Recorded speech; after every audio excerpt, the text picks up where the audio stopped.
What's up, everybody?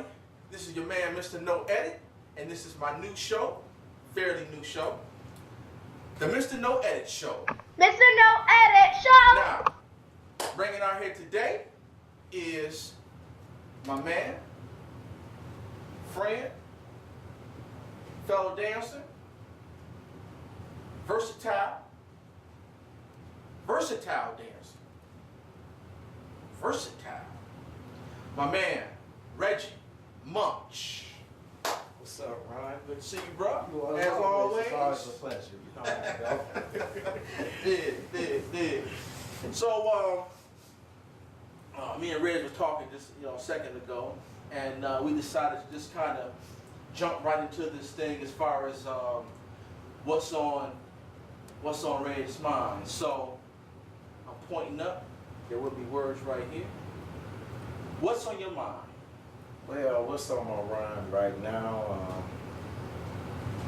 I love where the dancing is going, as far as like people wanting to get involved and people willing to learn. I love that whole aspect of the community. The part that I kind of have an issue with is how we are not on one accord. It seems that there's a lot of like closet beefs and a lot of like undertone anger and things like this. And you know, you and I, we represent each other as men. And I would just like to say to my fellow brothers and sisters out there, we're not going to carry any grudges and any hatred and any animosity. We got to represent as men and women if we want this thing to flourish. If we want this thing to take place, we got to act mature. And if we don't act mature, then it's going to stay where it is. We will never get the worldwide exposure, the notoriety that we deserve. Why? Because we're not in harmony with one another. We got this side beefing with this side. And at the end of the day, it's all irrelevant because we all in the together game, for the love of the dance, and we together for one purpose, and that's to represent this dance culture. So that's all I want to say. I just wanted to touch on that, Let's get our minds and our hearts and our spirits right when it comes to this thing. Quit beefing with him and her, saying things behind their back, all that. We did that in 2nd grade. Come on, we are older now, right? No, I just had to say that. You know how I am. But yeah. Reg for mayor. That's funny. But it's all in love, because I love everybody, and I just want us to come together collectively, Well, let's say I was talking to someone else about this. Okay. Also, and I'll put the question to you as well. If you have one, what would be a solution, or maybe some things that could be done to maybe help get people together? Besides, of course, I guess what you're saying is there's some immaturity going on. Right. So, of course, some people may have to just mature a little. Definitely. Okay. But what are some things that us, maybe outsiders, can do who have really nothing to do with the beefs? Whoever has these beefs. Is there something we can do, or? We could definitely try to lead by example. Second to that, I would say, when we see certain people doing certain things, it's one thing to have constructive criticism and to give your opinion about something, but let it be a wholesome opinion. It makes no sense for me to see this man on the screen dancing and I'm basically talking negative about him. Cutting him down. We don't want to do that because, see, when you do that, negativity is sells like crack did in the 80s. And see, we're not trying to do that. We're not trying to repeat a negative cycle. We're trying to get this thing to be a positive movement. So I think first of all and foremost, we need to change our mentality and change the way that we do things. I think etiquette is very important. Good answer. Appreciate it. So what would be an example of that? Someone sees a video. Are you saying that, like the old saying goes, if you don't have nothing good to say, just don't say nothing at all? Keep it moving? I definitely agree to that. Okay. I definitely agree to that. Okay. I see where that's going. And now, do you see people from all over doing this in the Detroit dance, I'll call it dance world or dance community? Or is it a particular, I say, place? And I'm not trying to lead you. I get you. I'm being unbiased as a person I get you. watching. Or is this like a phenomenon that's just like a Detroit thing? Or is it a jit thing? Is it just... Personally, I feel that it's all of the above. I believe that it has the potential to become a universal or world type phenomenon. I do feel that it has that type of value behind it. However, I don't really care how good the vehicle is made. Without the proper care and concern and maintenance behind it, it will not move. It will stay stagnant. So we know that Detroit is blessed with a plethora of great dancers and a huge variety of very, very talented individuals. We're not knocking that. We all know that this is a very, very talented unit and a very, very talented movement. But your character will destroy your credibility. I don't care how well you dance and how skillful you are, until you have a mature attitude about things and you know how to deal with things in a much more mature way as far as communication and how to handle certain things as men and women, we will always remain stagnant.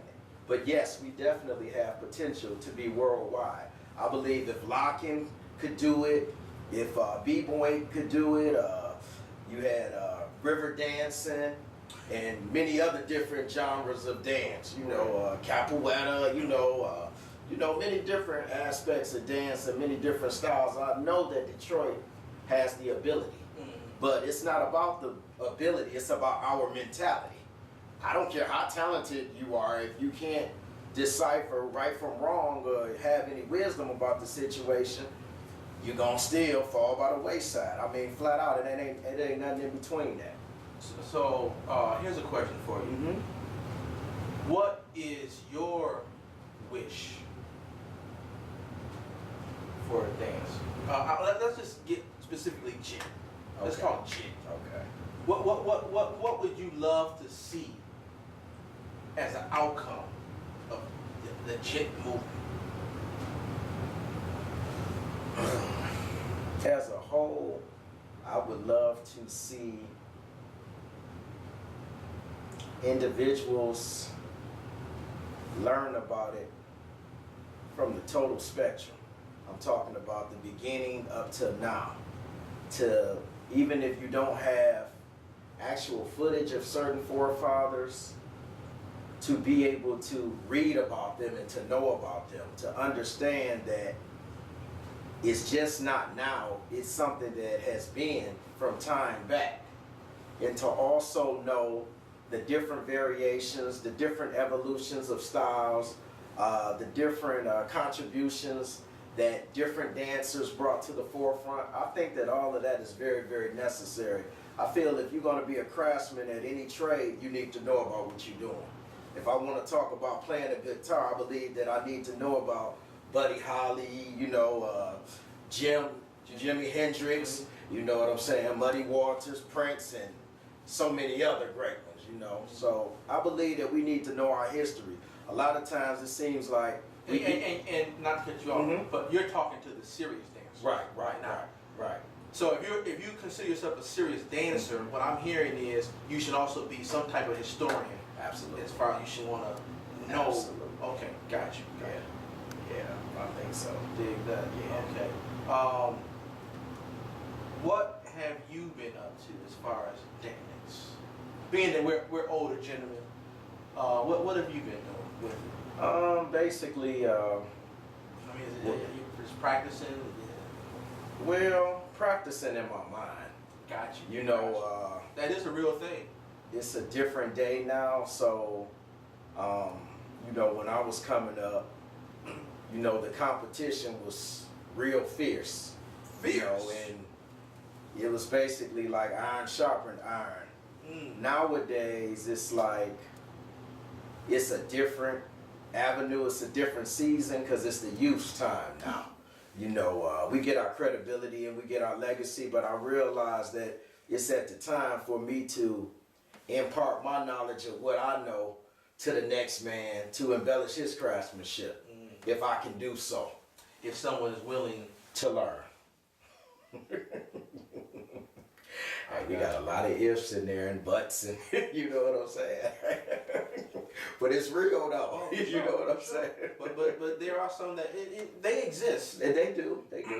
But yeah, I do. I understand that. Yeah, for sure. Now you are affiliated with hardcore. Definitely. That's a family that I'm a part of.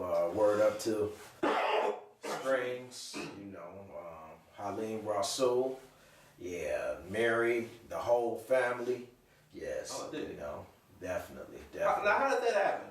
Just give us a little history. How did you? You know what? I'm normally good with my memory, but at this time, that long? at this time, no, I don't even have to be about the time and the duration. It's just me, you know. Sometimes that craziness kick in. I can admit it. I think it was back like at the footwork auditions that we were having. Oh yeah, Back on Living Noise with Gabrielle, if I'm not mistaken. I think somehow, some way, that's when I first met Strings. But I think what had happened was Xenotech or John from the clinic, he had posted something on YouTube, and he was talking about Funketeering, and I had told him that it's something that I had been doing for many years, and he invited me down to the spot. Fast forward, when he invited me down to the spot, that's when I and Dennis and my man in the wheelchair, rest in peace, we all developed a rapport. So from that point on, I basically kind of became like a Strings kind of like quote unquote consultant, big brother / you know, confidant. You know, our rapport just, you know, it just advanced from there on. So that's basically, you know, how that seed basically grew into what it is now. Yeah, you just named some great dancers too. Yeah, definitely. Yeah. A lot of great dancers. And I remember being there at the that footwork audition, and that's the video. In case people don't know, that video is floating around there. It starts off with a clip from downtown Detroit. That's it. And you see the different clips, and I think it ends off with Cass. Casanova. It ends off with Cass. What up, Cass? Gosh. And in the meanwhile, you have everybody. you got everybody. I see the Unstoppables in there. I see Bisco, Bisco Joe. Yeah. I see King Mustafa. There. Yeah, I mean two girls. I mean I see Ron from the X-Men. Ron, yeah. I mean, there's a lot of great dancers. If I don't mention you, it's just because I can't recall. Right. But y'all threw down, y'all did their thing. You know, I'm a prop giver to the end. And the point is that clip was from a film audition. It never got off the ground, but it was a good chance to run into some dancers, You know, so, is there anything else on your mind that you would like to discuss as I have you here? It's just something that I want to say to, you know, my fellow brothers and sisters, and that's, you know, don't ever quit learning. You know, with this dance thing, keep your mind open and be willing to listen. You know, you don't always have to end the sentence. It's okay to listen. You know, that's how you learn a lot, by listening. These two tools right here, just listen sometime, you know, because you can learn something. I mean, it's always different ways to advance your style and your creativity and your technique. You know, sometimes people know more than what you know. So just listen, you know, when it comes to this dancing thing, you know, there's always something that we can learn. And I'm just gonna say, don't just think that you always at your peak, because there's always a higher plateau to go. Yeah. And I'm gonna just keep it right there. Oh man. For sure. Oh man. All right, so Red's gonna he gonna show us a little something. What you got planned? Some little funk basics, you know what I'm saying? You know, when I sometimes see people do it, I just want them to, Music. you know, do it, you know, kind of smooth and just learn the basic. So I'm really not gonna really go fast. I want you to kind of see it kind of slow, then that way you can understand the beauty of it, you know. Is that song good for you right there? Nasty Rock? Or what you want? You got a song in particular? Tell him, I'd rather hear, I'm gonna get you right now. I'm gonna get you right now. I'm gonna get you right now. No good. Let's go through this. Mike, you got that? I'm gonna get you right now. All right, keep it up, bro. All right, here we go.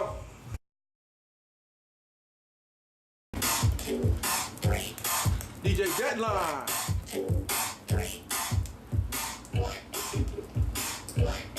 My man Reg. Just gonna give y'all some basics. Basics, baby.